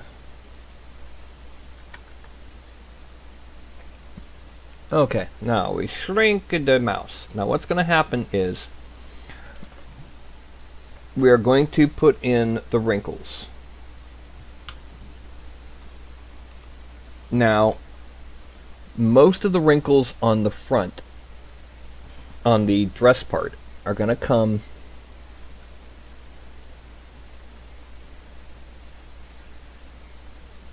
like this. And they're going to end on the slope of the breast. They're also going to kind of blend into one another at some point on the back, and this one is going to become a major wrinkle. It's going to be a similar situation here.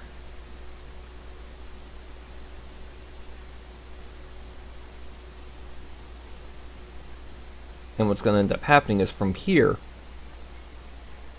we're going to end up having a loop.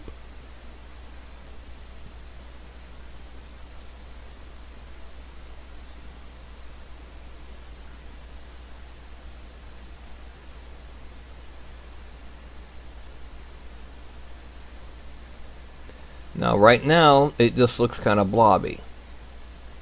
Because the thing about wrinkles is they are not. You've got to give it form, however, for there to be anything for the wrinkle to build on.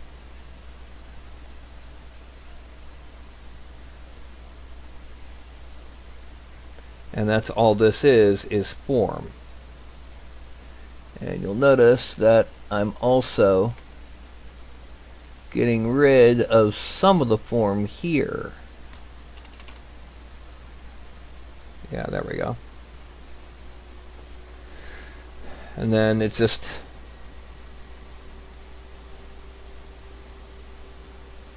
coming down here.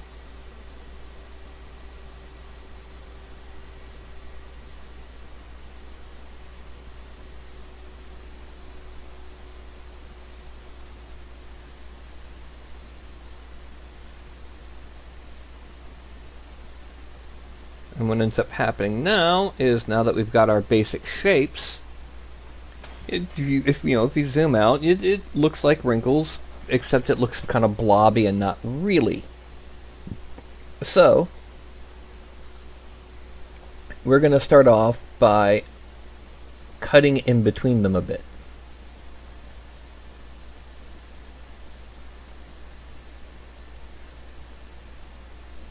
And we're going to smooth out the ends.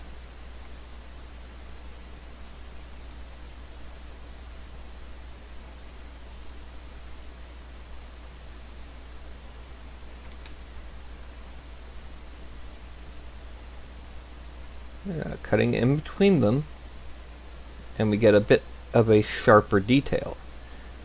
Now, if you are sculpting miniatures for other people to paint, you never know if those other people have any skill. So what we do is we make sure to include things that make it easier to paint. On wrinkles, that means a sharp top and bottom and division. Some people paint cloth with what's called a dry brush technique. Some people paint it with a wash, which, pouring a liquid over the surface. Some people use other techniques, but 90% of people will use either a wash or a dry brush. And so we want the rivulets, the grooves here, to catch the wash. I know it doesn't work for Serenity, but... And then for people doing dry brush, we have... Well, we have too intensive a... We grab the top of the wrinkles, and actually not the top so much as roughly the bottom third. And what that does, that gives us sharp edge for a dry brush to grab. You can see it's already looking more like cloth and less like blob. Blobby. Slap, slap, slappy Joe.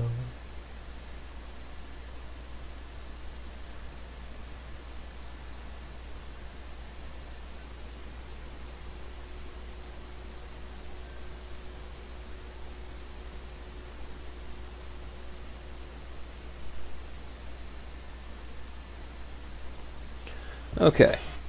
Now, we're going to make the raw down here visible. You'll see there's a gap. That's because the body intervenes there. It's a physical division. Now with this one, because of how it's done, there's a three-way bit. Gotta find kind of a it's kind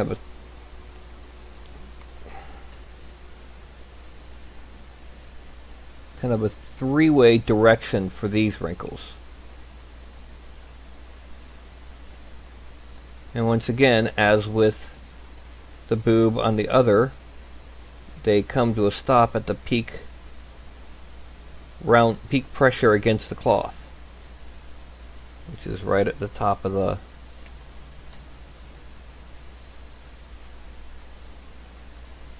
we then go back to slash, which is still on add. We want to change it back to subtract and up to 15. And we're just gonna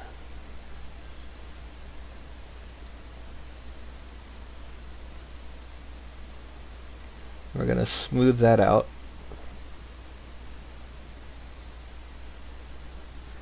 We're gonna change back to add, reduce back down to 8.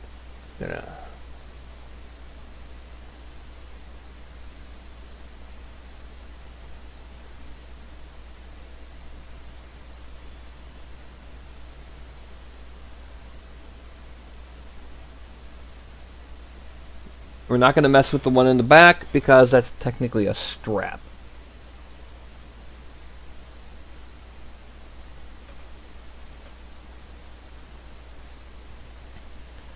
Frame.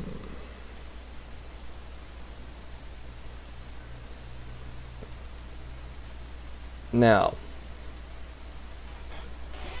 that is the basic figure, but we still have a good bit more to go with the hair and the sickle, tweaking the expression, and doing some further refinement to the figure, including a bit more detail, the jewelry. So what we're going to do is, it's already almost 3 o'clock. That is a 2-hour session already gone. Regina, can you make it next week at 1 o'clock?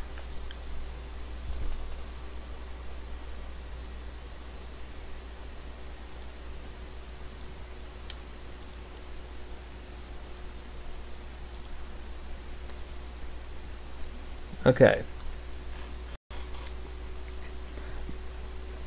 Then next week at 1 we will continue this figure. Now I have another show coming up tonight at 8, and that is finishing up last week's Bone Golem from catch this, but for the next few weeks, Tuesdays and Thursdays shows will be not the giants from my Patreon, but add-on figures, like for Grendel, Beowulf, for Polyphemus, his wife, the hill giant Galatea, and things like that, for dead villagers that were killed by giants, like one that's a rock with a hand and a couple feet poking out, things like that, smoosh. I'm going to do that for a little bit, and hopefully get some other stuff done during the week.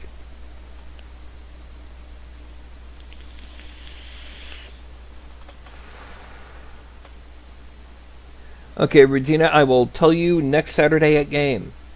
You are gonna be there at game, right?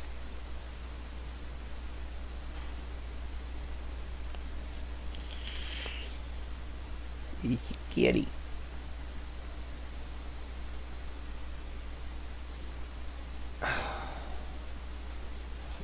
Okay.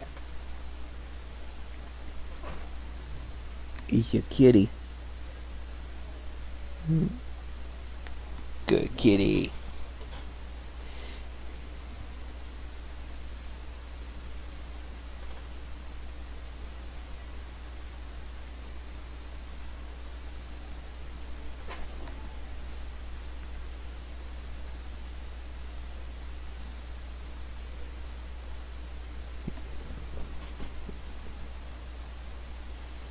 Yes, like, subscribe, Patron, stuff like this.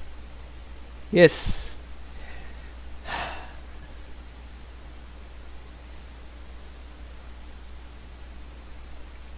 Well, Ice Wolf, most of the techniques I use for the miniatures are a bit more organic, they're a bit more flowing. They'd be great for things like Imperial Guard. You want something more standard geometric for things like Marines or Tau in full armor or vehicles of any kind, and that I think is best done in something like 3D Studio Max or Blender's polygon geometry. Something that is purely mechanical, for example, my paint trays, that you can do in things like Rhino or Fusion 360 or things like that. And yes, the paint trays work. See, look at this. That's my paints from paint miniatures. Oh, and Regina, you haven't seen this one yet. I has a Cyclops that I have printed and painted.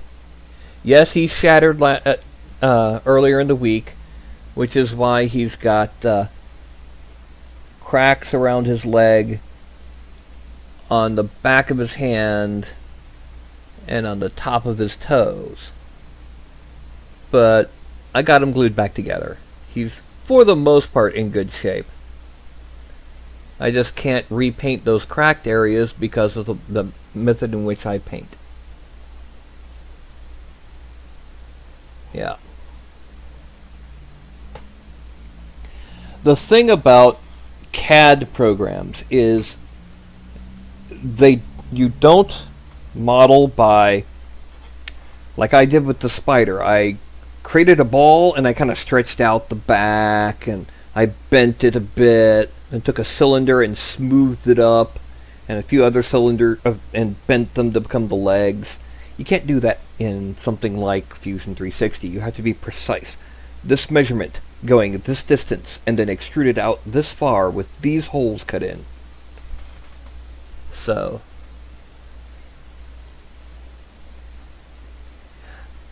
Ice Wolf, one of my philosophies is that pose tells character. Case in point is some of the miniatures that I do for the games that I'm actually in. Back a few weeks ago, I did some weeks. Would it be just a few weeks ago? I did some of the miniatures for the game I'm in on Wednesdays. And just as an example, let's look at our Sea Elf Priest. Okay? Now, this is a Sea Elf Knowledge Priest with a mace and trident. You can easily tell his personality from this, can't you? Yeah, don't bother me, I'm busy reading. Pose tells character. Slightly different from this is the Pastafarian Warlock. Yes, the Pastafarian warlock, with her colander helmet and spaghetti strainer spoon staff.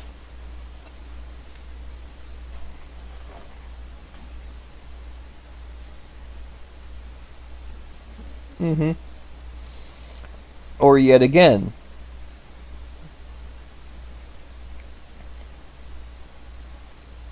our turtle monk, who is a bit happy and bouncy.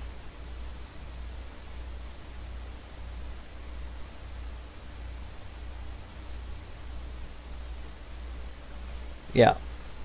Pose tells the story. Now, it is 3 o'clock. I'm going to refresh the page so I can see myself most recently. And I'm going to start my countdown. My hand. When I see it get to 1, I'm going to log out. This gives me time to take care of the lag. You see, YouTube gives about a 10 to 15 second lag to make sure that I don't do something that YouTube doesn't like. No, we don't want that. So, I'm going to put up my hand, and I'm going to count from a 5, a 3, and a 1, and I'll include the 2 and the 4. And then when I get to the 1, I go to bye-bye. Uh-huh. Go bye-bye. So, that is a 5, a 4, a 3, 2, 1.